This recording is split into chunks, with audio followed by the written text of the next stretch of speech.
Sejam bem-vindos a mais uma aula do nosso curso preparatório para a prova de título da SBN. Estamos naquelas aulas modelo resoluções de questões e nesse módulo a gente está falando sobre distúrbios eletrolíticos e ácido básicos. A gente vai resolver hoje algumas questões de distúrbios do sódio, das disnatremias, e é muito importante a gente saber esse assunto porque eu acredito que dentre todos os distúrbios eletrolíticos seja o mais abordado nas provas de título. É muito comum o distúrbio do sódio, hipernatremia e hiponatremia no nosso dia a dia e é também muito recorrente nas provas. Então eu trago a primeira questão, é uma questão do concurso da Unifesp de 2018, começo falando um pouquinho de fisiologia, uma questão que aborda aí o funcionamento, o mecanismo de função da vasopressina. Então o hormônio antidiurético, ele participa da regulação da volemia, em relação aos seus mecanismos, assinale a alternativa correta. A alternativa A pode ser liberado por súbitas mudanças do estado volêmico, parece ser uma alternativa correta. A alternativa B exige grandes variações de osmolaridade para que ele seja liberado.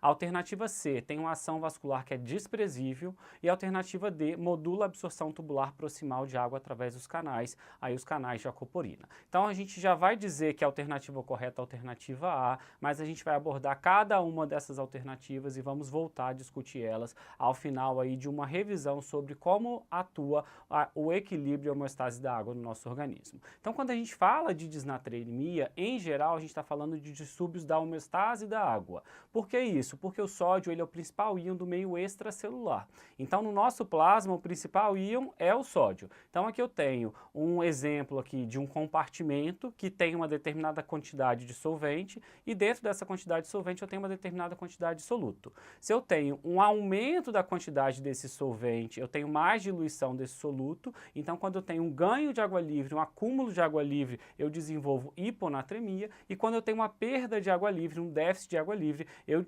deixo esse meio mais concentrado, eu desenvolvo hipernatremia. Então, de uma forma geral, quando eu estou falando em hiponatremia, eu estou falando em acúmulo de água livre e não em perda de sódio. E geralmente em situações de hipernatremia eu não tenho ganho de sódio, e sim eu tenho uma perda de água livre. Então, o primeiro passo para a gente entender as disnatremias é entender que na grande maioria dos casos a gente está falando de distúrbios da homeostase da água. E como ocorre a homeostase do sódio e a homeostase da água no nosso corpo? Então, cerca de 50 a 60% do nosso peso corporal total é de água. Isso gira em torno aí de 50% para a mulher, 60% para homem e 50% aí para os idosos.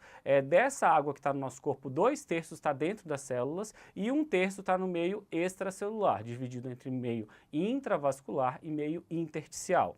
O sódio, como eu já bem disse, ele é o principal íon do nosso meio extracelular. Vamos lá, quanto que a gente tem de sódio no nosso plasma? Mais ou menos 140. Quanto que a gente tem de potássio? Mais ou menos 4,5. Quanto que a gente tem de magnésio? Mais ou menos 2. Então veja a amplitude aí da quantidade de sódio no nosso meio extracelular, no nosso plasma.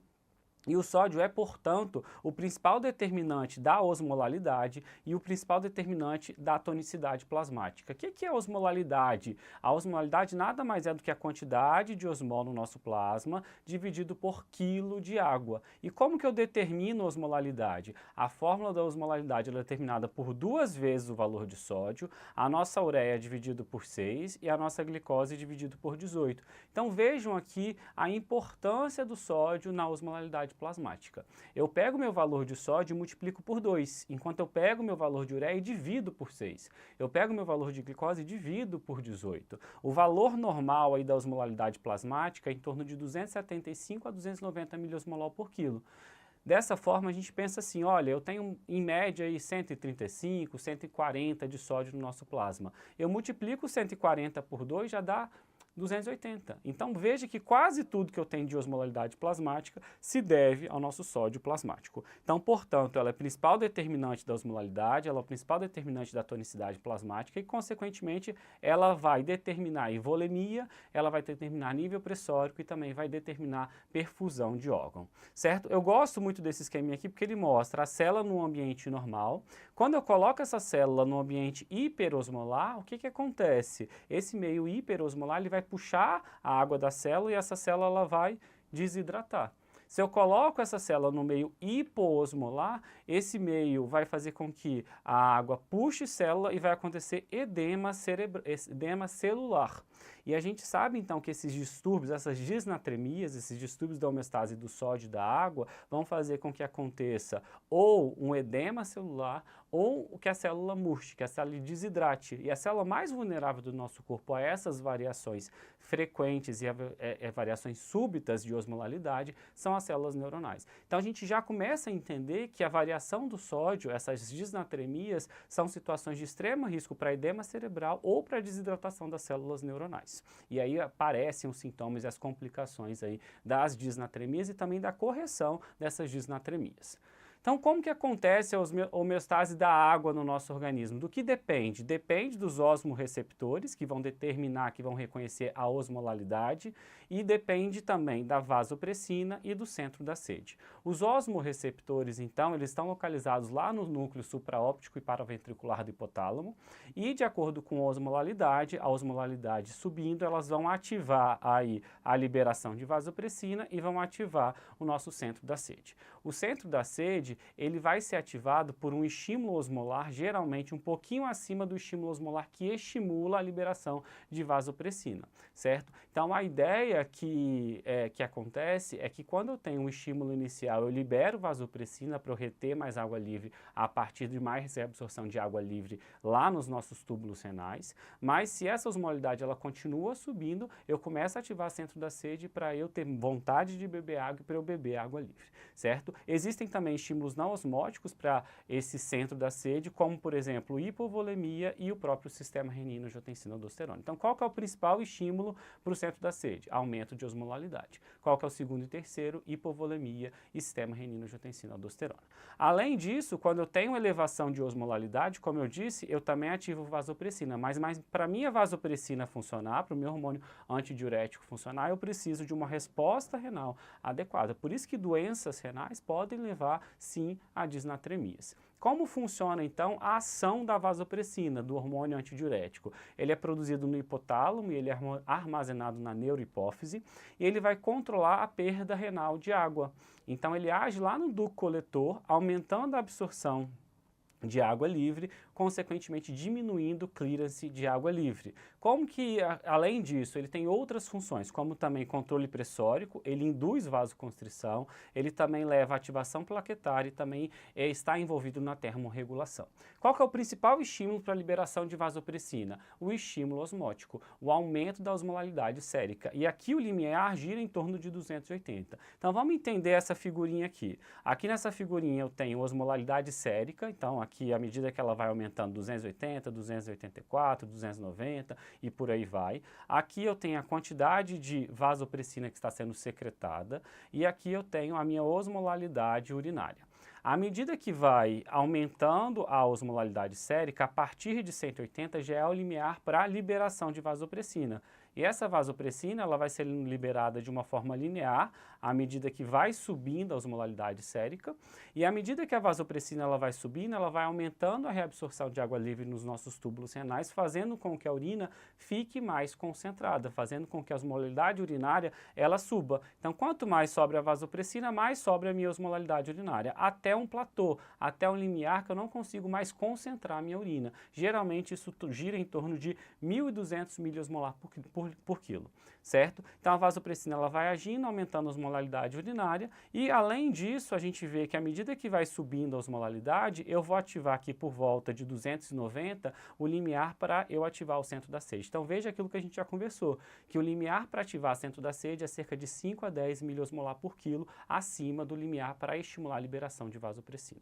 Então veja que no estímulo máximo da vasopressina eu tenho a minha concentração máxima urinária, minha osmolaridade urinária máxima, que é de 1.200, e nesse cenário que eu consigo concentrar minha diurese para o mínimo de diurese por dia, que geralmente é 500 ml, e nesses cenários em que eu tenho uma vasopressina suprimida, com uma urina muito diluída, eu posso chegar até 20 litros, 25 litros de diurese por dia. Então a quantidade, o volume urinário vai depender da minha concentração urinária. Pode ir de 500 ml em urinas muito concentradas, quando eu preciso reter água livre, até 20 litros quando eu preciso eliminar água livre, e o grande determinante desse volume urinário vai ser a secreção ainda da vasopressina e a sua ação lá no ducto coletor, certo? Existem também estímulos não osmóticos para a liberação de vasopressina, entre eles hipovolemia, hipotensão, dor e náuseas e ativação do sistema renina-angiotensina-aldosterona.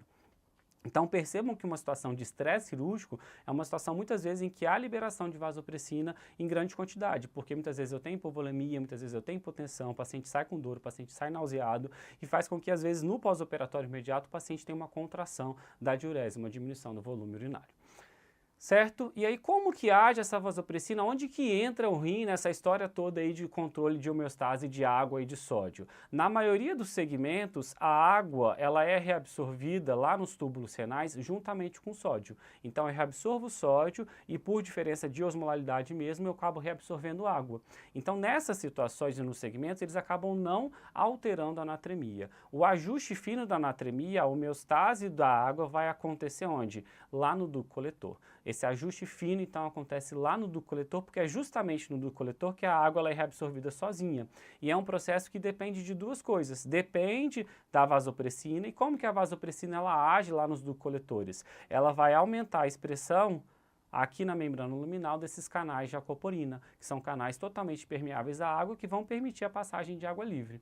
Só que para eu reabsorver água daqui para cá, eu preciso ter uma maior tonicidade do interstício, um meio intersticial que seja mais concentrado para gerar esse gradiente osmótico que permita e sirva de estímulo para a reabsorção de água. Então eu tenho a porta aberta, mas eu preciso ter o estímulo osmótico para isso acontecer. A porta aberta vem com a vasopressina, com o canal de aquaporina, desculpa, e a tonicidade medular ela vem a partir do mecanismo que a gente chama de mecanismo de contracorrente. É um mecanismo que acontece predominantemente na porção aqui da alça ascendente da alça de Henle e ela é muito dependente desse canalzinho aqui que é o cotransportador de sódio, potássio 2-cloreto, que é inibido inclusive pelos diuréticos de alça. Então para eu ter uma medula muito hipertônica que garanta essa diferença de osmolaridade para a ação da vasopressina, eu preciso ter uma alça de Henle que esteja fazendo o mecanismo de contracorrente. Então, por exemplo, quando eu uso o diurético de alça,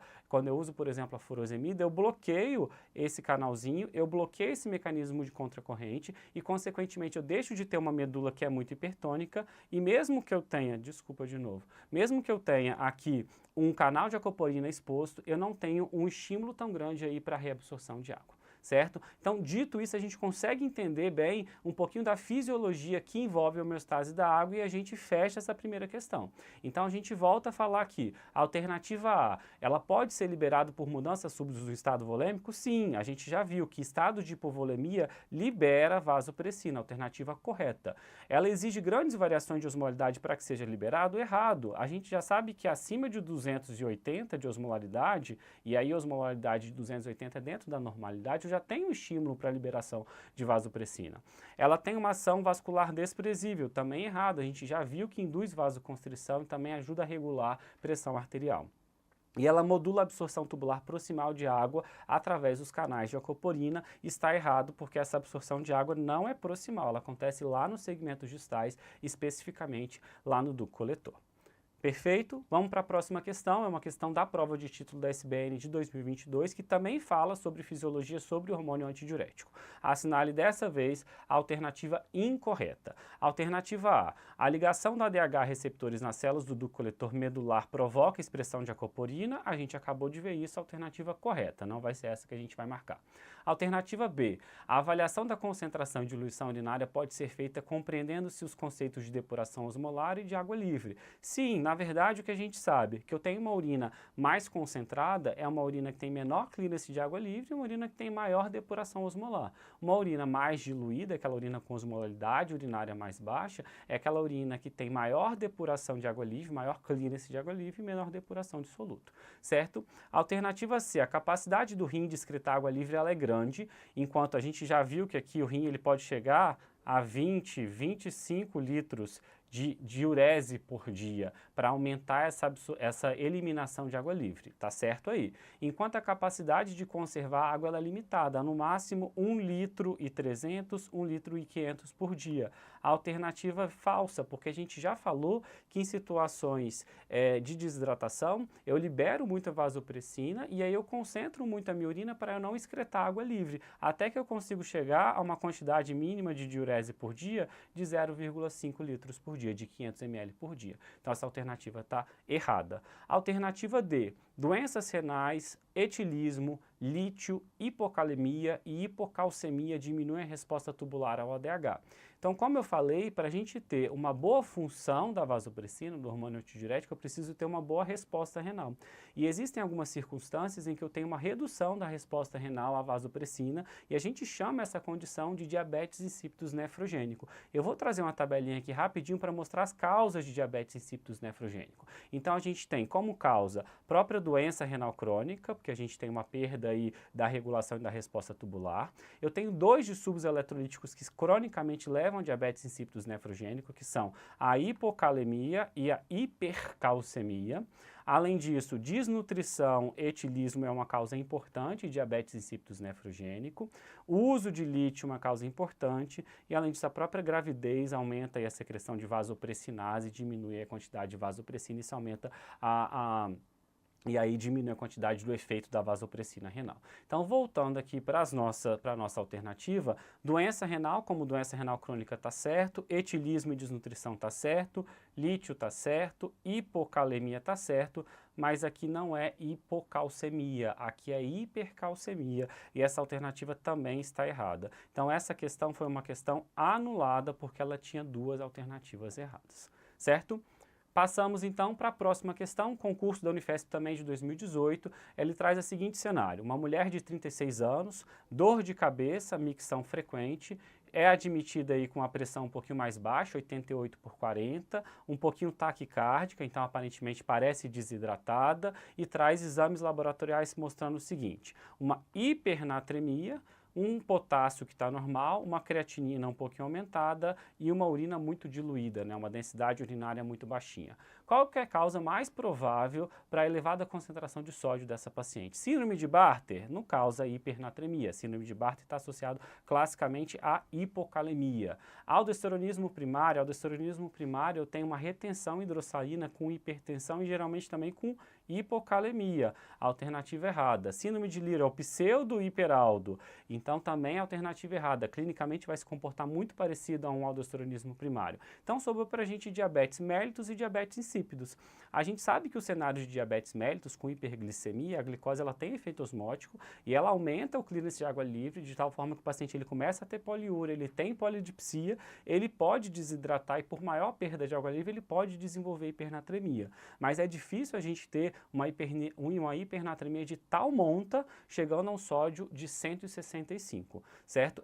E nessa questão ele não traz nenhuma informação sobre glicemia capilar. Dificilmente uma prova em que eu tenha aí o diagnóstico de diabetes mellitus, eu não teria a glicemia capilar, que é um exame tão facilmente adquirido ali na hora da avaliação inicial do paciente. Então, acho muito pouco provável que seja diabetes mellitus e a nossa alternativa aqui principal e a resposta da questão é a alternativa D, diabetes insípidos. Então, eu trago para a gente aqui um algoritmo para a gente investigar a hipernatremia. Quando eu estou diante de uma hipernatremia, como que eu tenho que raciocinar? O mais importante é eu entender como está o estado volêmico do paciente. Então, eu tenho uma hipernatremia que pode ser hipovolêmica, tenho uma hipernatremia que pode ser euvolêmica, eu tenho uma hipernatremia que pode ser até hipervolêmica. Os estados de hipernatremia hipervolêmica, em geral, elas estão associadas ao uso excessivo de substâncias, de soluções que contêm uma grande quantidade de sódio. Ou quando eu estou fazendo uma reposição de sódio e eu erro a mão, com NaCl a 3%, ou muito mais frequentemente, no ambiente de UTI, quando eu estou corrigindo a acidose, eu dou bicarbonato de sódio, 8,4%, eu estou oferecendo para esse paciente uma solução que é hipertônica e eu desenvolvo hipernatremia. Então, estado de hipervolemia com hipernatremia geralmente é um estado de iatrogenia. Frequentemente, a gente vê pacientes desidratados, pacientes hipovolêmicos que desenvolvem hipernatremia. São pacientes que têm uma perda de água e têm uma perda de sal, mas geralmente esses pacientes eles perdem muita quantidade de água e esses pacientes eles têm baixo acesso à ingesta de água. Então, essa perda ela pode ser uma perda extrarrenal, como por exemplo sudorese, queimadura, diarreia, vômitos. O que diferencia um paciente que está com diarreia E aí ele perde água e sal, perde água e sal, perde água e sal, e chega no pronto-socorro com sódio alto, e aquele paciente que está com diarreia chega no pronto-socorro com sódio baixo. A grande diferença aqui está no acesso à água, porque o paciente que tem diarreia perde água e sal, perde água e sal, perde água e sal, e ele repõe com salina hipotônica, com água livre, com muita água, com muito suco, com qualquer tipo de bebida, esse paciente ele tem vasopressina lá em cima, ele está ávido por reter água livre, se ele bebe uma solução que é hipotônica, ele desenvolve hiponatremia hipovolêmica. Agora aquele paciente institucionalizado, aquele paciente idoso que tem baixo acesso à água e desenvolve um quadro de desidratação, em geral ele vai chegar no pronto-socorro com hipernatremia. Além disso, a gente precisa lembrar das hipovolemias por perdas renais, especialmente diurese osmótica, como acontece, por exemplo, com os pacientes com diabetes mellitus descompensado, diurese pós-desobstrução e aqui, sem dúvida nenhuma, diurético de alça. Lembrando que o diurético de alça bloqueia o mecanismo de contracorrente, ele dificulta aquele mecanismo de concentração de tonicidade medular e atrapalha a ação da vasopressina, aumentando aí a perda de água livre, a excreção de água livre, levando à hipernatremia. Então, de um lado, hipernatremia hipervolêmica e iatrogênica, do outro lado, hipernatremia hipovolêmica, geralmente aquele paciente que desidratou e geralmente esse paciente ele tem pouco acesso à água. E a hipernatremia euvolêmica, em geral, a gente está falando de um paciente que tem uma urina, que tem uma diluição muito baixinha, né? Um paciente que, na verdade, uma urina que está muito diluída, um paciente aí que tem uma osmolaridade urinária menor do que 300 e aquele paciente que tem diabetes insípidos. Então, aquele paciente que tem déficit de vasopressina e aí eu faço o teste com desmopressina. Se esse teste for positivo, eu tenho diabetes insípidos central. Se eu tenho um teste que é negativo, eu tenho diabetes insípidos nefrogênico. Então, aquele paciente que falta vasopressina e, consequentemente, esse paciente ele não consegue reter água livre, ele tem uma urina que é muito diluída, com osmolaridade urinária muito baixa, e aí esse diabetes insípidos ele pode ser por falta de vasopressina central ou esse diabetes insípidos ele pode ser por deficiência da resposta ao rim à vasopressina, e aí eu tenho diabetes insípidos que é nefrogênico, certo? Então é desse jeito que a gente precisa pensar no nosso raciocínio diagnóstico de hipernatremia. Questão 4, prova de título da SBN de 2022. Homem, 76 anos, institucionalizado, ele é levado ao pronto-socorro por um quadro de diarreia há 4 dias e delírio hipoativo. Ele faz uso de várias medicações, chega aqui tendendo a hipotensão com taquicardia, então aparentemente o paciente desidratado, paciente com 60 quilos, e aí ele chega com a creatinina um pouquinho aumentada, com a ureia um pouquinho aumentada, então parece aí até mesmo um pré-renal, um paciente desidratado com uma desproporção de elevação de ureia e creatinina, e esse paciente tem uma hipernatremia bem grave com um potássio normal, certo? Então aqui aquele cenário clássico, é uma hipernatremia hipovolêmica, aquele idoso institucionalizado que tem um quadro de desidratação e que tem baixo acesso à água, e aí ele vai chegar no pronto-socorro com sódio lá em cima, 173 de sódio. Para a escolha da fluidoterapia, quais as estratégias mais adequadas de expansão rápida e manutenção nas próximas 24 horas? Então, alternativa A, eu faço expansão com soro fisiológico 0,9%, seguido de 3 litros de glicose a 5%. Alternativa B, expansão com Ringer lactato, seguido de 3 litros de soro fisiológico ao meio, né, 0,45%. Alternativa C, eu faço a expansão com soro ao meio e depois eu faço 2 litros de água livre por sonda. Alternativa D, eu faço uma solução bicarbonatada com 0,84% de bicarbonato, seguido aí de 4 litros de soro fisiológico isotônico, 0,9%. Então vamos falar de tratamento de hipernatremia. Então quando eu estou diante de uma hipernatremia hipovolêmica, o primeiro passo que eu preciso fazer é corrigir a hipovolemia. Então eu vou repor água, mas eu vou repor sódio junto. Então essa expansão eu faço com solução cristalóide. Então solução cristalóide, solução isotônica. Eu vou usar ou soro fisiológico ou vou usar Ringer lactato. Então aqui de cara eu já elimino aqui esse soro ao meio e já elimino aqui a minha solução bicarbonatada 0,84%. Sobra o soro fisiológico e sobra o Ringer lactato. Mas o meu segundo passo é corrigir o déficit de água livre. E para eu corrigir o déficit de água livre, eu vou usar uma solução hipotônica. Uma solução hipotônica ou eu posso usar até mesmo água livre para corrigir esse estado de desidratação.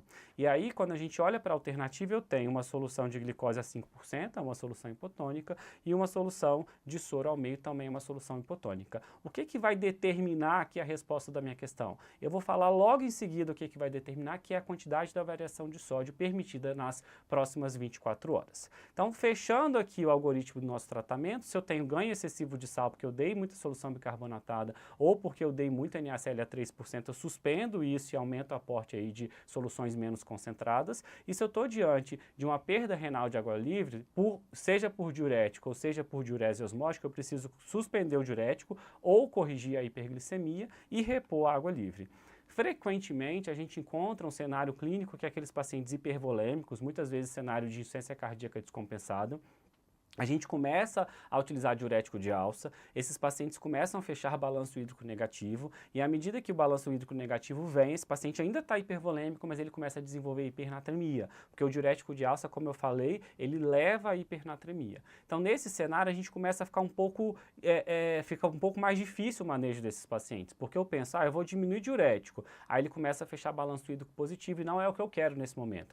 Eu vou começar a dar água livre para esse paciente, mas aí eu tô dando diurético de alça, estou dando água livre, é uma coisa que não faz muito sentido. Então, uma dica que eu dou aqui é uma coisa que a gente tem usado muito na prática, a gente já tem alguns estudos que falam um pouco disso, e eu trouxe esse assunto lá na aula de síndrome cardiorrenal, é a associação de diuréticos. Os diuréticos tiazídicos, eles aumentam a expressão de canais de aquaporina lá no ducto coletor, então aumenta a reabsorção de água livre, e eles tendem a corrigir ou a evitar essa hipernatremia induzida pelo diurético de alça. Então, estou vendo aquele paciente que está usando diurético de alça, está fechando o balanço hídrico negativo e está subindo o sódio, antes desse paciente ficar hipernatrêmico, eu começo já a associar tiazídico, porque isso vai potencializar a ação diurética e, além disso, vai evitar ou vai segurar um pouquinho a hipernatremia. Uma vez que a hipernatremia está instalada, fica mais difícil da gente manejar e muitas vezes a gente precisa, inclusive, lançar mão de diálise ou terapia de remoção de líquido extracorpóreo para a gente manejar volemicamente esse paciente sem causar mais distúrbios do sódio, certo? E aí, se eu estou diante de diabetes insípidos, se é diabetes insípido central, eu vou repor desmopressina e corrigir a doença de base, e se é diabetes insípidos nefrogênica, eu preciso tratar de cara a doença de base. E aí, para a gente fechar o nosso raciocínio aqui, eu já falei para vocês que a gente vai usar uma solução hipotônica ou o soro glicosado ou o soro ao meio. Qual seria a melhor opção nesse cenário? A gente precisa lembrar que existe uma variação de sódio que é aceitável nas primeiras 24 horas quando eu estou corrigindo uma hipernatremia. E a variação aceitável é no máximo aqui, eu reduzir o meu sódio em 8 mEq por dia até no máximo aí 12 mEq por dia. A gente vai lançar a mão aqui da fórmula de Adroguet, é aquela fórmula que fala o seguinte, que 1 litro de uma solução vai levar a seguinte variação de sódio. Eu calculo com o sódio daquela solução menos o sódio do paciente dividido por água corporal mais 1. Então, se eu estou fazendo 3 litros de soro glicosado, 1 litro de soro glicosado, o soro glicosado tem 0 de sódio, o sódio do nosso paciente está 173, esse paciente é um paciente de 60 quilos idoso, então a água corporal dele é 50% do peso, 30 quilinhos aqui, então vai ficar 173 dividido por 31, já fiz a continha 5,55, se eu dou 3 litros de soro glicosado, eu estou variando nas primeiras 24 horas aqui, 16 mEq nas primeiras 24 horas. Eu estou abaixando esse sódio de 173 aí, menos 16, para menos 157, tá certo isso, né? Então, estou variando demais esse sódio, essa não é uma alternativa para a gente. Agora, a opção de dar 3 litros de NaCl a 0,45. A gente tem 77 de concentração de sódio, então nessa conta aqui, 77 menos 173 vai dar 96, dividido por 31, 3,09 vezes 3 litros, 9,27, está dentro do que eu permito aqui, no máximo 8, no máximo até 12 de variação de sódio e, consequentemente, a alternativa da nossa questão, a resposta, aqui a gente já tinha eliminado e aqui a gente elimina, porque eu não posso variar 16 mEqs em 24 horas, eu vou assinalar a alternativa B e essa é a resposta da questão. Beleza, gente? Uma questão difícil, mas uma questão que dava para a gente acertar. Questão 4, uma questão que eu trouxe do concurso da Secretaria Municipal de Saúde do Rio de Janeiro de 2017. Paciente 42 anos, internada no CTI, teve um AVE hemorrágico extenso. Essa paciente já não tem reflexo de tronco, talvez em uma morte cerebral. Essa paciente tem uma diurese de 6 litros em 12 horas, hipocalemia, um sódio de 168, lactato aumentado, uma urina super diluída e uma paciente que está aí necessitando de droga vasoativa que está aumentando nas últimas horas. Diagnóstico mais provável, síndrome perdedora de sal? Não, causa hiponatremia. Síndrome da secreção inapropriada de ADH? Não, causam hiponatremia, que a gente tem uma situação de hipernatremia. E a gente tem aqui duas possibilidades, diabetes insípidos nefrogênico, diabetes insípido central. Gente, a paciente tem AVC hemorrágico, a paciente está com provável morte encefálica, não tem como a gente discutir com a questão. É diabetes insípido central, a paciente tem uma causa clássica de diabetes insípido central. Inclusive no protocolo de morte encefálica, existe a sugestão da gente utilizar a dose de vasopressina para a gente, desmopressina, para a gente evitar esse déficit, esse diabetes insípido central e evitar essa perda exagerada de água livre, essa desidratação que aconteceu com essa paciente. Então, a conduta mais apropriada nesse paciente é o quê? Eu fazer uma reposição de salina a 0,9%, conforme as perdas e repor o potássio, ok, mas aqui eu não estou tratando a causa base. Alternativa B, uma reposição de salina a 0,45%, com isso eu vou corrigir hipernatremia, faço uma reposição de potássio, precisa, 2,1, e eu inicio desmopressina. Então, acho que essa é a alternativa melhor, porque é a alternativa que contempla tudo que a gente precisa oferecer para a nossa paciente. Vamos ver as outras. Reposição com salina 0,45, reposição de potássio ok. Uso de manitol para a gente controlar a edema cerebral. Não, o manitol ele vai dar mais hipernatremia ainda. O paciente já está ali hipernatrêmico. Reposição com solução hipertônica, apesar do sódio elevado, para controle de edema cerebral e reposição de potássio. Não, gente, não dá para a gente dar solução hipertônica para essa paciente. Então, a alternativa B é a resposta da nossa questão relativamente simples. E eu aproveito isso para a gente trazer aqui as etiologias de diabetes insípido central. Então, pode ser congênita, autossômica dominante ou autossômica recessiva, mas em geral o que a gente vai ver? Pós-traumática, pós-cirúrgica, neoplásica, aqui com um detalhe especial para crâniofaringioma e metástase de câncer de mama, histiocytose, doenças granulomatosas como tuberculose e sarcoidose, doenças infecciosas, né, meningite, encefalite, aneurisma. Então fica aqui vascular, pós-traumática, pós-cirúrgica, tumoral infecciosa, granuloma, tudo isso pode levar a diabetes insípido central. Questão 6, concurso da Unirio de 2016, traz o seguinte cenário. 58 anos, paciente com diagnóstico de transtorno bipolar, faz uso de lítio 900 mg por dia há 2 anos, tem um bom controle da doença e glicemias sempre adequadas. Ela possui hipertensão, faz uso de amlodipina e de furosemida para hipertensão. E aí, às 72 horas, essa paciente ela teve uma libação alimentar e desenvolveu um quadro de diarreia com vômitos que cessaram espontaneamente. Entretanto, hoje ela vai para o serviço de emergência porque ela teve o aparecimento de náuseas e de tremores. Nos exames laboratoriais, o que a gente vê? Um aumento da creatinina, a basal da paciente é de 1 e ela está com 0,4, um sódio que está normal, um potássio que está normal, um bicarbonato que está normal e uma litemia que está acima do limite superior. Aí a referência, essa litemia está entre 0,8 e 1,2, ela está 2,3. Então, o que a gente tem aqui? Um quadro de intoxicação por lítio. O paciente tem litemia aumentada e esse paciente tem sintomas de intoxicação por lítio, que é náusea e é tremor. Quando questionado sobre o uso de outras medicações, ela referiu recentemente ter feito uso de anti-inflamatório por dor na coluna lombar. Vamos ver qual que é a pergunta da questão. Dentre os fatores de risco para intoxicação por lítio nesse paciente, pode ter lhe proporcionado um efeito protetor. Alternativa A, aumento recente da ingesta de sal. Alternativa B, uso regular de furosemida. Alternativa C, uso de anti-inflamatório. Alternativa D, ocorrência de diarreia. E alternativa E, redução da taxa de filtração glomerular. Não precisa ser muito esperto para a gente achar a resposta dessa questão, né? Dificilmente o uso de um diurético ou a diarreia que causa desidratação vai ser a resposta da questão. Dificilmente redução da taxa de filtração glomerular vai ser a resposta da questão. E uso anti-inflamatório também dificilmente vai ser a resposta da questão, mas a gente usa essa questão para a gente aprofundar em alguns conceitos e aprofundar uma discussão sobre intoxicação por lítio. Então, intoxicação por lítio, o lítio, ele é muito usado, é a droga de escolha para tratamento de transtorno afetivo bipolar, mas é uma droga que tem uma estreita faixa terapêutica. A litemia ideal gira em torno de 0,6 a 1,2, em algumas referências de 0,8 a 1,2.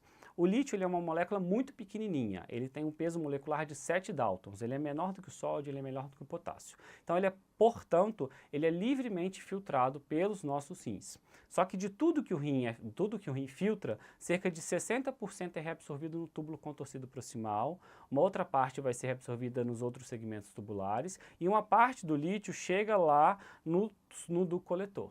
E aí lá na célula principal do ducto coletor, o lítio ele usa o canal ENaC, que é aquele canal de sódio, que é um canal que é expresso pela presença da aldosterona, para entrar na célula do ducto coletor.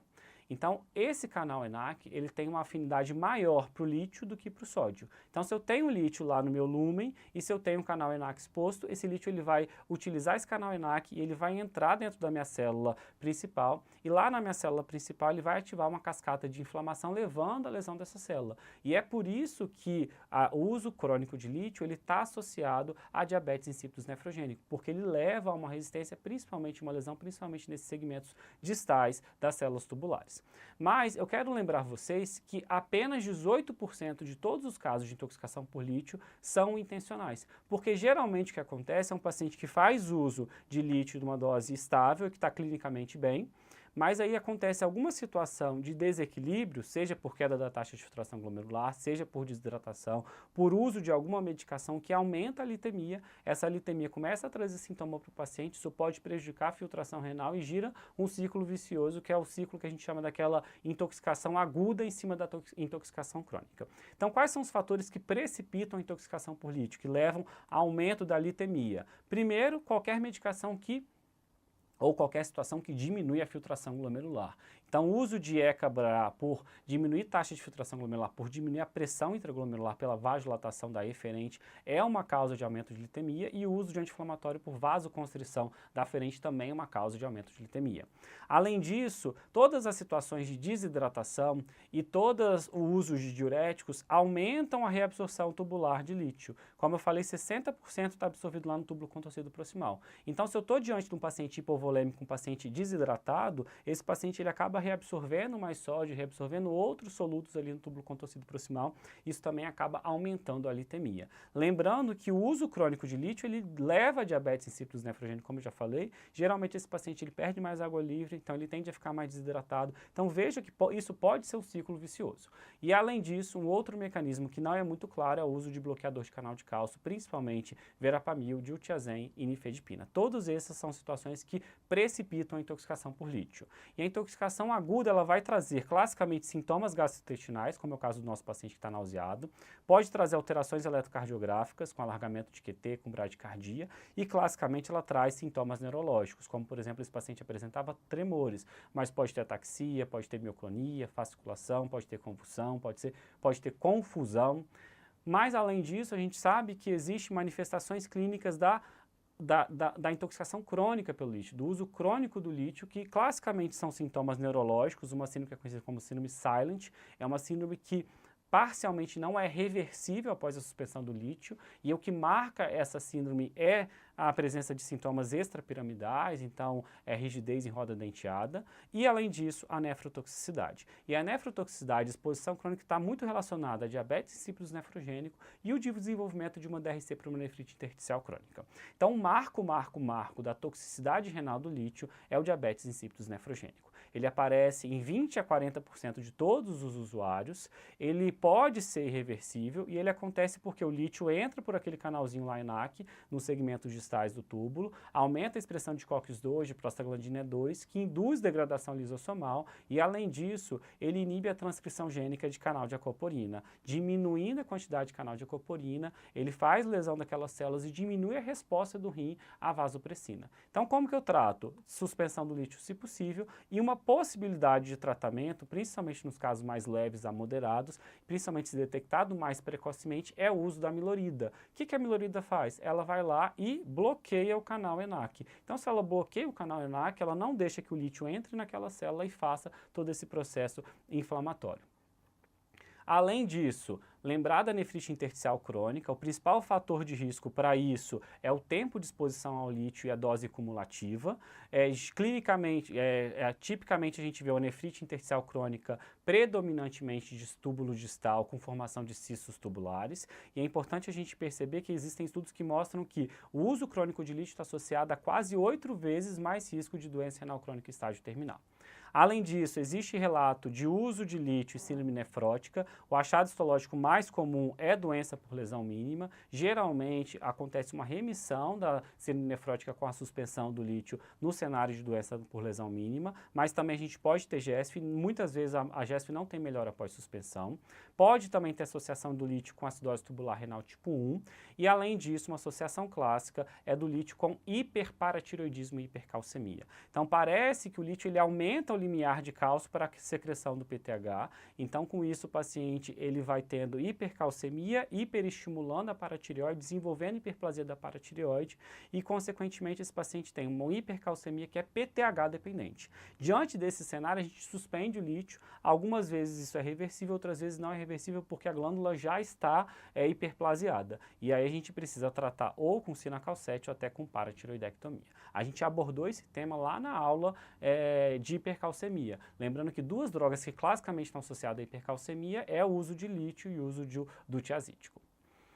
Questão 7, prova de título SBN 2022. Mulher, 54 anos, acompanhada do ambulatório de psiquiatria por distúrbio bipolar, entenda-se, usa lítio, foi encaminhada para o nefrologista por apresentar poliúria há 1 mês. Hipótese diagnóstica e conduta. Então, lítio é igual a diabetes insípidos nefrogênico. A gente já elimina a alternativa A, já elimina a alternativa C, e o tratamento é aumentar a ingesta hídrica? Tudo bem, mas provavelmente isso não vai resolver o problema. O tratamento é o uso da amilorida, que bloqueia canal ENaC, inibe a entrada de lítio lá nas células tubulares e inibe a toxicidade do lítio a essas células. Então, a alternativa B é a resposta da nossa questão. E eu aproveito esse momento para eu discutir um assunto que é bem pontual aqui, que é o uso da diálise na intoxicação por lítio. Então, lembrar que o lítio é uma molécula muito pequenininha, o que é ótimo porque ele é facilmente dialisável. Além disso, é uma molécula com baixa ligação proteica, o que é ótimo porque ele é facilmente dialisável. Mas o lítio ele tem um amplo volume de distribuição. E dessa forma, o que acontece? Ele chega no plasma, ele distribui entre os tecidos. E eu só consigo dialisar o que está no plasma. Então, quando eu dialiso o lítio, eu reduzo a litemia. Mas acontece depois um reequilíbrio, sai lítio do tecido e volta para o vaso e eu tenho rebote. Então, por isso que na intoxicação por lítio, muitas vezes eu preciso fazer diálises subsequenciais para eu controlar esse rebote da litemia. Do que depende a indicação ou não de diálise? Eu vou depender de 3 parâmetros que eu preciso olhar. O nível sérico de lítio, a litemia, os sintomas clínicos e a função renal. Porque se a função renal ela é boa, eu imagino que esse paciente ele vai clarear o lítio, ele vai diminuir a litemia por si próprio, talvez eu não precise da diálise. Se esse paciente tem sintomas que não fazem ele correr risco de vida, talvez eu possa esperar, posso pagar para ver. E se esse paciente tem uma litemia que não é tão alta, talvez eu possa esperar e pagar para ver. Agora, se eu tenho litemia muito alta, ou se eu tenho sintoma que está correndo risco de vida, ou o rim está capengando, não está funcionando bem, aí eu preciso dialisar. Então, existe um artigo de revisão de 2015 de um grupo que estudou diálise no lítio e ele fala o seguinte, ele recomenda a diálise quando eu tenho função renal prejudicada e uma litemia maior do que 4. E o que é função renal prejudicada? Para eles, taxa de filtração menor do que 45, ou IRA CADIGO 2 ou CADIGO 3, ou se o paciente ele entra no pronto-socorro e eu não sei a creatina basal, se ele entra com mais que 2 de creatinina, ou se ele é um paciente idoso com baixa massa muscular, quando ele entra com mais de 1,5 de creatinina. Além disso, ela está recomendada, a recomendação 1D, se esse paciente ele tem sintoma ou sinal de risco iminente de vida, como por exemplo, convulsão, rebaixamento de consciência, arritmia cardíaca. Ele sugere fazer diálise se esse paciente tem litemia maior que 5, independente de qualquer coisa, se esse paciente tem confusão mental, ou se esse paciente tem uma perspectiva de não abaixar a litemia a menor que 1 nas próximas 36 horas. Certo? Lembrando que quando eu estou diante de um cenário de risco de vida, seja por hipercalemia, seja por hipervolemia, ou seja diante de uma intoxicação aguda, a primeira diálise, pelo menos para eu tirar esse paciente do risco de vida, é uma diálise de alta eficiência. Então, não me pensem em ligar uma contínua para esse paciente. A primeira diálise é a diálise de alta eficiência para eu remover o lítio e tirar esse paciente do risco de vida. Certo, gente? E aí, com isso, a gente acaba a nossa discussão aí de hipernatremia e a gente entra na hiponatremia, que também tem um bocado de discussão pela frente. Eu trouxe algumas questões para a gente abordar. Questão número 8, concurso da Unirio de 2016. Na avaliação das hiponatremias, é importante observar se o estado hiponatrêmico ele é acompanhado de hiposmolalidade ou se ele é uma consequência de uma translocação de água produzida por um soluto. Qual das substâncias que, quando em excesso, pode aumentar a osmolalidade, com consequente translocação de água e hiponatremia hipertônica? Ureia, glicose, etilenoglicol, metanol e etanol. Então a gente já sabe que ureia e glicose são duas moléculas que participam da osmolalidade sanguínea. Então se eu tenho aumento de ureia e aumento de glicose, eu aumento a osmolalidade. Mas osmolalidade ela é diferente de tonicidade. A tonicidade ela é a capacidade do soluto de gerar força osmótica. Então ela depende da quantidade de osmol que não atravessa livremente a membrana, e a ureia ela conta na osmolalidade, mas ela não tem força osmótica. Ou seja, quando eu tenho aumento de ureia, eu não consigo puxar água o suficiente para o meu plasma para eu causar uma hiponatremia translocacional. Agora, quando eu estou diante de hiperglicemia, o que acontece? Aumenta a concentração da minha glicose no plasma, e com isso o meu plasma fica hipertônico. E se tem plasma hipertônico, começa o quê? Puxar a água do meio intracelular por meio extracelular, para o meu plasma. E o volume de plasma, ele vai aumentar. A quantidade de solvente aumenta. E se a quantidade de solvente aumenta, a minha quantidade de sódio, a minha natremia, ela vai diminuir. Então, o que acontece? Acontece uma hiponatremia dilucional. Esse paciente, ele tem acúmulo de água livre, ele tem uma hiponatremia verdadeira? Não.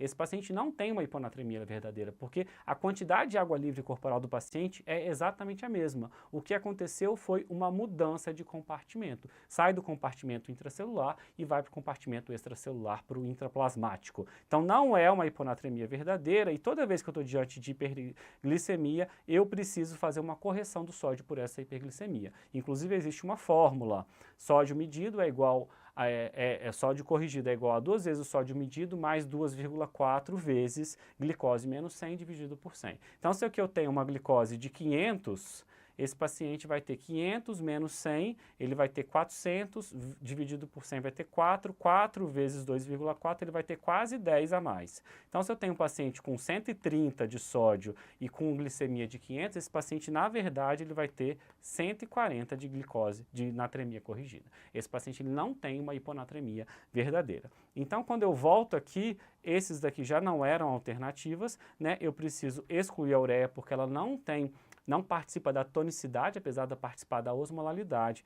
e aqui a nossa resposta é a glicose. Então, diante de um quadro de hiponatremia, um sódio menor do que 135, o primeiro passo que eu tenho que fazer na avaliação de uma hiponatremia é descartar hiponatremia dilucional. Exemplos de causa: glicose, manitol e glicina. São aquelas hiponatremias hipertônicas, certo? E o segundo passo é o descartar pseudo-hiponatremia.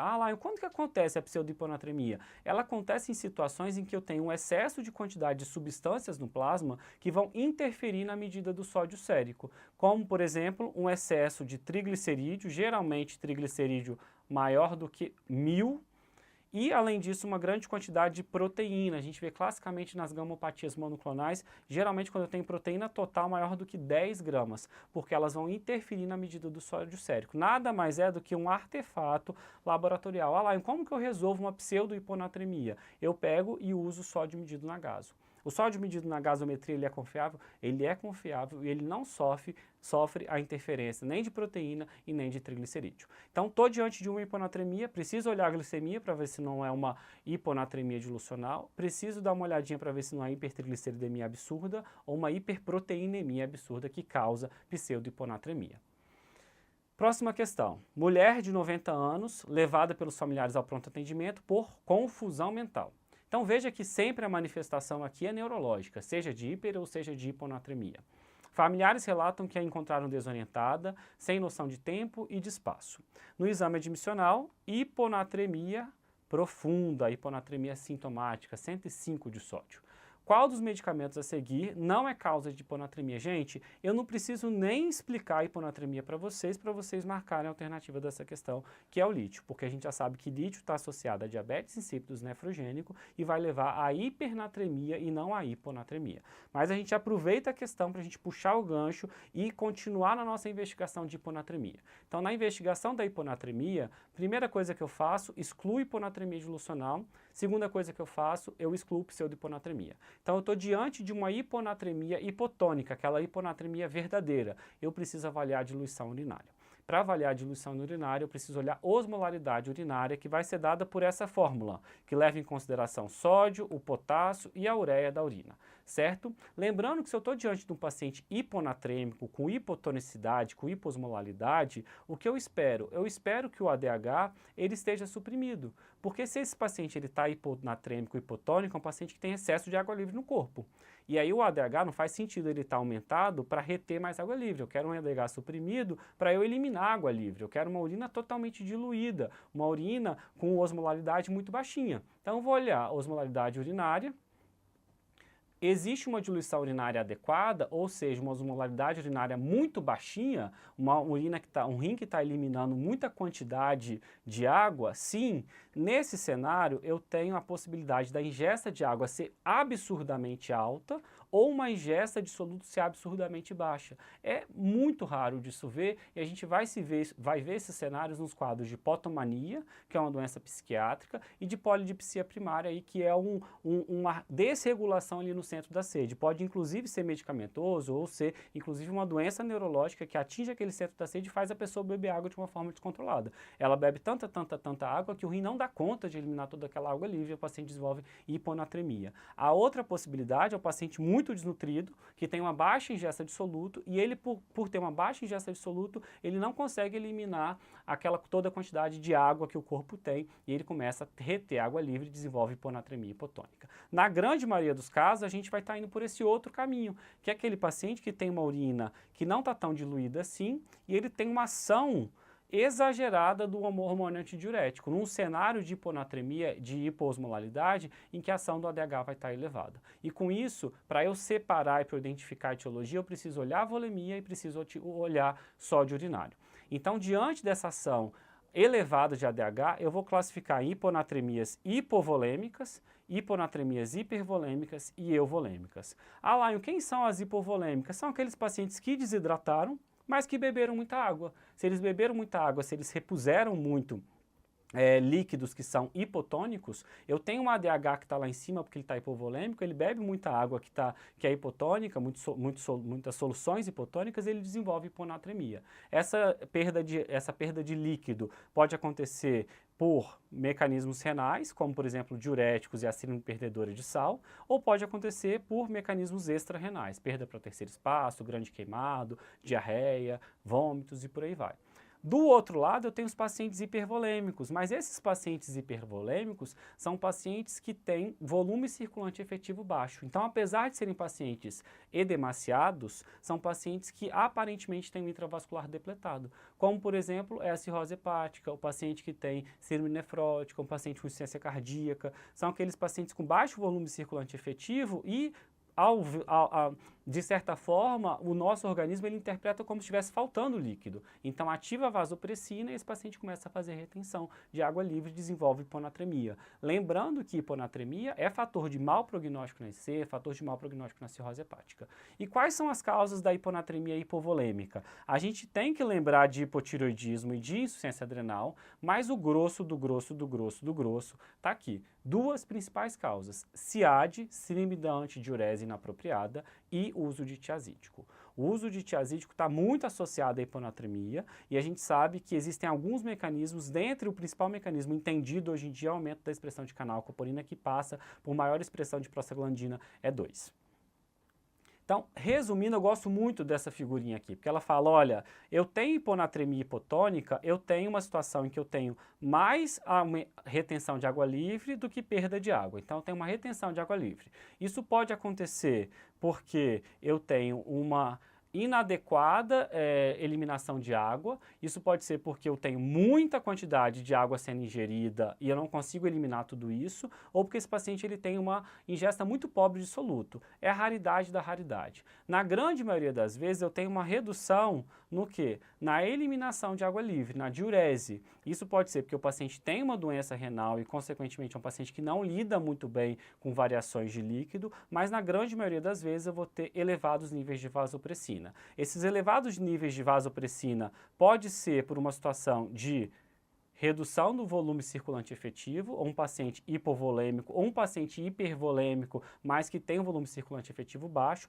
ou pode ser porque eu tenho uma desregulação na ação da vasopressina, uma síndrome de antidiurese inadequada. Lembrando que a gente achava sempre que síndrome de antidiurese inapropriada ela acontecia com níveis elevados de vasopressina e copeptina, mas não. Hoje a gente sabe que tem um subgrupo que tem níveis elevados de vasopressina, a gente sabe que tem um subgrupo que tem uma maior resposta à vasopressina, a gente sabe que tem outros subgrupos também que a gente não consegue entender muito bem o mecanismo do desenvolvimento da SIAD nesses pacientes. Como que eu faço o diagnóstico de SIAD? Eu tenho que ter uma hiponatremia hipotônica, eu tenho que ter uma hiponatremia hipotônica euvolêmica, eu tenho que ter afastamento de outras causas, então sempre afastar o uso de medicações de tiazídico, sempre afastar insuficiência adrenal e hipotireoidismo. Além disso, existem os outros critérios de suporte. Um ácido úrico baixinho, uma fração de ácido úrico maior que 10%. Eu posso ter níveis elevados de vasopressina ou de copeptina. E além disso, um outro critério de suporte é a piora da hiponatremia após infusão de solução isotônica. Quais são as causas de SIAD? Muitas causas. Então, lembrar de doenças neurológicas, de malignidade, neoplasia, principalmente carcinoma de pequenas células do pulmão, doenças pulmonares, infecção por HIV e medicações. Então, entre as medicações, o que ganha mais espaço aqui? Inibidores do receptor seletivo da serotonina, então ali a gente já está falando da fluoxetina, antidepressivo tricíclico, a gente está falando da amitriptilina, ciclofosfamida e clorpropramida aumentam a resposta renal à vasopressina. Aqui não tem, mas a ocitocina, ela tem uma ação semelhante à vasopressina, então quando eu tenho excesso de ocitocina, também posso ter ação semelhante à vasopressina e ter uma SIAD. Outros exemplos, uso de MDMD, carbamazepina, oxcarbazepina. Então, são algumas medicações que a gente não pode esquecer como causas de SIAD. Voltando para a nossa questão, amitriptilina ok, ocitocina ok, fluoxetina ok, hidroclorotiazida, por tudo que a gente já falou, ok, e o lítio, como a gente já sabia, é a resposta da nossa questão, porque o lítio faz diabetes insípidos nefrogênico com hipernatremia. Questão 10, adaptada à prova de título de 2021. Mulher, 65 anos, carcinoma de pequenas células do pulmão recém-diagnosticado, então um tumor classicamente associado a SIAD, admitido no pronto-socorro por sonolência excessiva, confusão mental e náuseas há 3 dias. A gente olha para o sódio da paciente, sódio de 115. Paciente aparentemente euvolêmica, ou seja, uma hiponatremia euvolêmica num paciente que tem neoplasia. Uma hiponatremia grave, uma hiponatremia severa, profunda, né? Então, sódio de 115, dificilmente a gente vai ver hiponatremias tão profundas assim, com insuficiência cardíaca, com desidratação. Geralmente, hiponatremias profundas assim estão associadas a SIAD e uso de tiazídico. Então, qual que é a melhor conduta para a nossa paciente? Desculpa. NaCl 3%, bolos iniciais com o objetivo de variar em 2 horas 4 a 6. Depois disso eu faço uma bomba de infusão para variar 8 mEq em 24 horas. Ou não, eu já ligo a bomba de infusão de cara para eu variar 12 mEq em 24 horas. Ou não, eu faço um bolos inicial para eu variar 2 mEq, depois eu quero variar 6 mEq em 24 horas na bomba de infusão. Ou eu faço o NaCl a 0,5%. Então vamos ver aqui como que a gente maneja hiponatremias, sejam elas graves ou sejam elas não graves. Então, o manejo da hiponatremia eu preciso classificar. E eu sempre classifico a hiponatremia de acordo com 3 categorias. Primeiro, quanto aos sintomas. Então, tem hiponatremia leve ou assintomática, a hiponatremia moderada e a hiponatremia severa. Quanto à sua velocidade de instalação, tem hiponatremia aguda, que é aquela que é instalada com menos de 48 horas, e a hiponatremia crônica é aquela com mais de 48 horas, ou se eu não sei quando que começou, eu vou admitir que é uma hiponatremia crônica, como é o caso da nossa paciente. Nossa paciente tinha 3 dias de sintomas, provavelmente ela tem mais tempo de hiponatremia. E quanto à intensidade do distúrbio, eu vou categorizar como leve, moderada e profunda. Leve é aquela hiponatremia até 130, moderada de 125 a 129 e profunda menor que 125. Então, no nosso caso, a gente tem uma hiponatremia que é profunda, uma hiponatremia que é crônica e uma hiponatremia que tem sintomas, certo? Como que a gente categoriza em relação aos sintomas? Sintomas moderados, náusea sem vômito, confusão e dor de cabeça, e sintomas graves, aquelas pacientes que têm convulsão, estado de coma, sonolência excessiva, vômitos e estresse cardiorrespiratório. Então, nossa paciente, ela tinha náusea, ela tinha confusão e tinha rebaixamento do nível de consciência. Essa paciente tem sintomas de edema cerebral e a presença ou não de sintomas é, sem dúvida, o dado mais importante para definir a urgência ou não da necessidade de intervenção. Então, se eu estou diante de uma hiponatremia, a primeira coisa que eu penso e que eu me preocupo é reverter o sintoma de hiponatremia. Se a paciente tem edema cerebral, eu tenho que evitar que essa paciente hernie. Então, eu preciso corrigir de uma forma rápida. Mas, além de corrigir essa hiponatremia de uma forma rápida, tirar essa paciente do risco de vida, eu tenho que ter cuidado para eu respeitar uma taxa de correção em 24 horas, que eu não vou induzir uma desidratação do neurônio, uma síndrome da mielinólise pontina. E além disso, depois que eu apago o incêndio, eu preciso tomar uma medida para evitar uma nova queda de sódio, ou seja, eu preciso cortar o mal pela raiz, eu preciso reverter o quadro inicial que gerou aquela hiponatremia, seja o tiazídico, eu preciso suspender, seja outra medicação, seja SIAD por qualquer outra doença, a gente precisa controlar isso daí. Quando eu estou diante de uma hiponatremia moderada ou grave, aqui eu estou falando de hiponatremia sintomática com sintomas moderados ou graves, as diretrizes falam, seja ela americana, seja ela europeia, que inicialmente eu devo fazer NaCl em bolos. Isso vem do estudo do JAMA, que chama estudo SALSA, estudo de 2021 ou 2022, se eu não me engano. É um estudo que comparou em quase 200 pacientes com hiponatremia profunda e sintomática. Ele comparou dois métodos de tratamento. O primeiro era NaCl a 3% em bolos e o segundo era NaCl em infusão contínua. E ele mostrou que o bolos ele era mais eficaz para corrigir na primeira hora a hiponatremia e, além disso, ele não estava associado à hipercorreção ou necessidade de voltar atrás com aquele sódio. Então, era uma estratégia que era mais prática, que era mais eficaz e que ainda assim ela era segura. Então, portanto, as diretrizes falam de eu fazer bolos de 100 a 150 ml, podendo repetir até 2 ou 3 vezes, chegando a no máximo aí 300 ml de bolos de NaCl a 3%, com o objetivo de variar nas primeiras 2 horas aqui, 4 a 6, 5 mEq nas primeiras 2 horas. Sempre que eu faço bolos, eu preciso reavaliar esse sódio. Uma dica aí seria reavaliar talvez por gasometria. Lembrando que passou essa fase de bolos, eu consegui variar de 4 a 6 nas primeiras 1 a 2 horas, eu preciso respeitar meu limite seguro nas próximas 24, 48 horas. Então, se o paciente tem baixo risco de mielinólise pontina, eu posso chegar até 8 a 10 nas primeiras 24 horas, se ele tem elevado risco 6 a 8. Então, eu diria aqui que o número mágico é 8 em 24 horas, certo? Então, o ideal é a gente fazer 4 a 6 nas primeiras 1 às 2 horas em bolos e depois eu ligo a bomba de difusão contínua e aí eu vario aí no total, 8 mEq em 24 horas. Voltando para a nossa questão, então, bolos inicial de 4 a 6 nas primeiras 2 horas e depois disso, total de 8 em 24 horas, essa é a alternativa correta. Certo? Bomba de difusão, em geral, a gente tem preferido começar com bolos inicial. Aqui uma variação muito abaixo do que a gente gostaria e ninguém imagina que tenha pensado em corrigir essa hiponatremia com salina isotônica. Aproveitando o momento, a gente precisa lembrar que a gente precisa corrigir o distúrbio básico do paciente. Ou, se eu estou falando de uma hiponatremia leve assintomática, eu não preciso usar NaCl a 3%.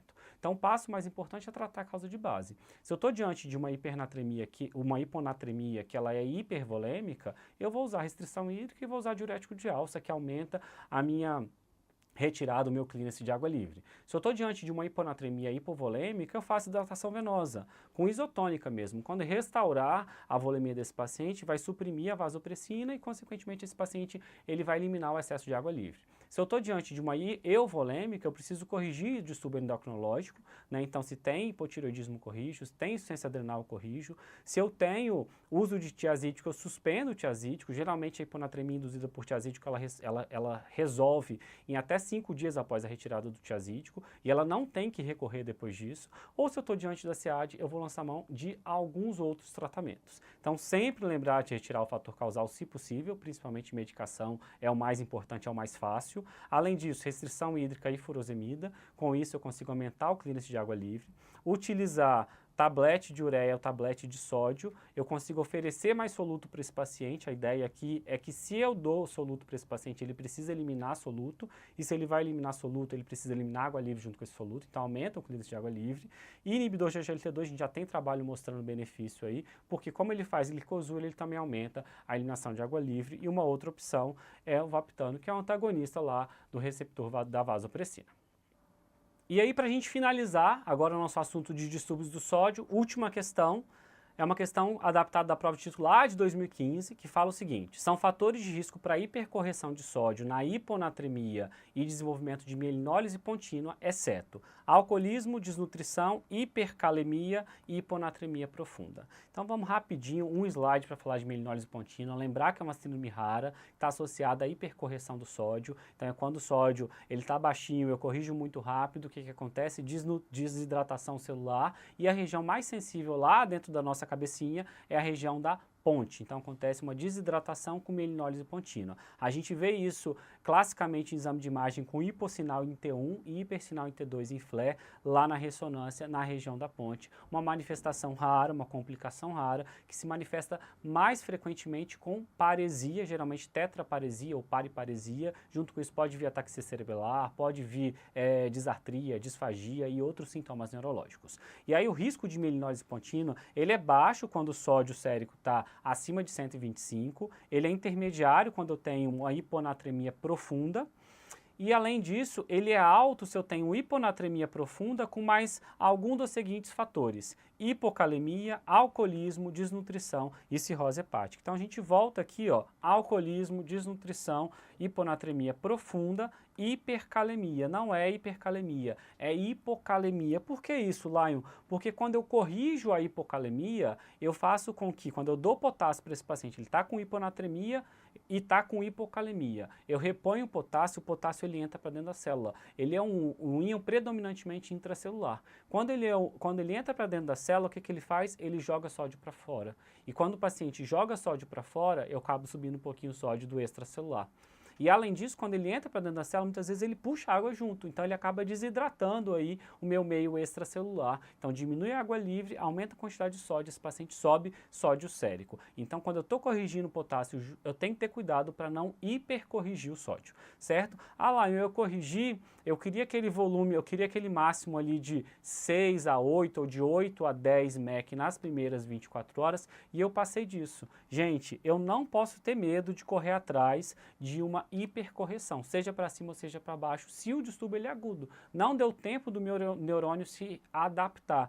Então, com isso eu posso, se eu corrigir para cima demais, como é o caso do nosso cenário aqui de hiponatremia, eu vou dar água livre para esse paciente, vou tacar soro glicosado nesse paciente, vou usar desmopressina para reter água livre, porque eu preciso trazer esse sódio de novo para baixo, certo? Se esse paciente ele estava com hipernatremia e eu trouxe para baixo muito rápido, eu vou dar NaCl a 3% para ele, eu vou jogar de novo para cima. Eu não posso ter medo de ir atrás de um prejuízo que eu mesmo criei.